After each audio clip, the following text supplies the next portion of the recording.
That's deer. Asking for you.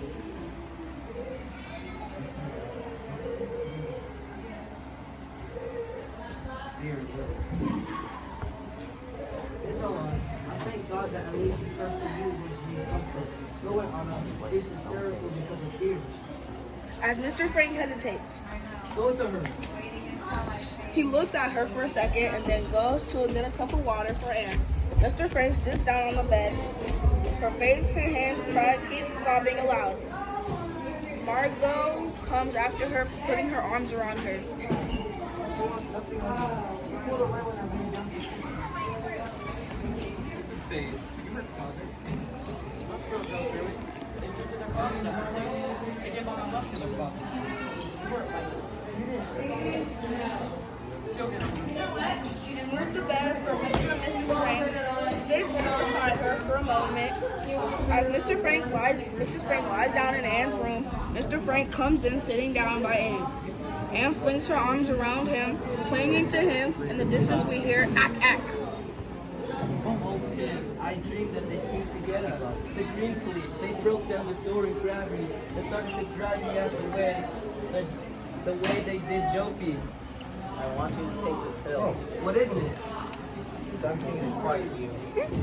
She takes it and drinks the water in the main room. Margot turns out the light and goes back to her bed. To Anne.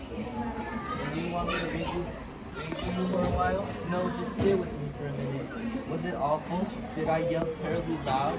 You think anyone outside could have heard? No. Lie quietly down. Try to sleep. I'm a terrible coward. I'm so disappointed in myself. I think I've conquered my fear. I think I'm really grown up. And if something happens and I run to you like a baby, I love you, Father. I don't love anyone but you. And Ella, It's true. I've been thinking about it for a long time. You're the only one I love. it's fine to hear you tell me that you love me, but I'd be happier if you said you love your mother as well. You need your help so much, you know? We have nothing in common. She doesn't understand me. Whenever I try to explain my views on her life to her, she asks me if I'm constipated. You heard her very much just now. She's crying. She's there crying. I can't help her. I only told the truth. I didn't want her here. Then with a sudden change. How horrible was it? And the worst of it is, I can stand off and look at myself doing it. And know it's cruel, and yet I can't stop doing it. What's the matter with me? Tell me, don't say it's just a phase. Help me. There is so little that we parents can do to help our children. We can only try to set a good example. Point the way. The rest you Ring to must. your balls, can't hear you. You just missed it. The rest you must do yourself.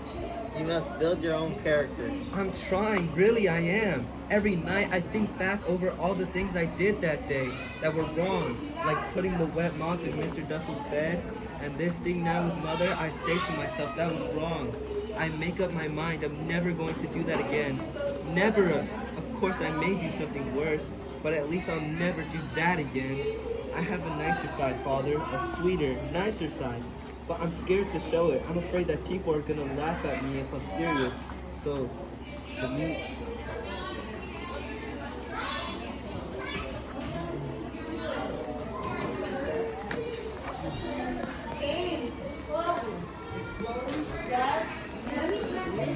outside, good and stay inside. And as you are trying to switch them around and have the good end outside and the bad end inside, and be what I'd like to be and might be, if only. She sleeps. Mr. Frank watches her for a moment, then turns off the light and starts out. The lights dim out, the curtains fall on the scene. Anne's voice is heard dimly at first, then with growing strength. The inner raids are getting worse. They come over day and night. The noise is terrifying. Tim says it should be music to our ears. The more planes, the sooner will come the end of the war. Miss Van Dam pretends to be fatalist. What will be, will be. But when the planes come over, who is the most frightened? No one else but Petronilla. Monday, the 9th of November, 1942. Wonderful news. The Allies have landed in Africa. Pym says that we can look for an early finish to the war. Just for fun, he asked each of us what was the first thing we wanted to do when we got out of here. Miss Van Dam longs to be home with her own things, her needlepoint chairs, the Bechstein piano her father gave her, the best that money could buy. Peter would like to go to a movie. Mr. Dussel wants to get back at his dentist drill. He's afraid of many. He's afraid he is losing his touch for myself. There are so many things to ride. A bike again, to laugh till my belly aches, to have new clothes from the skin out, to have a hot tub filled to overflowing and wallowing for hours, to be back in school with my friends. As last lines are bringing said, the curtains rise on the scene, the lights dim, as Anne's voice suddenly fades away.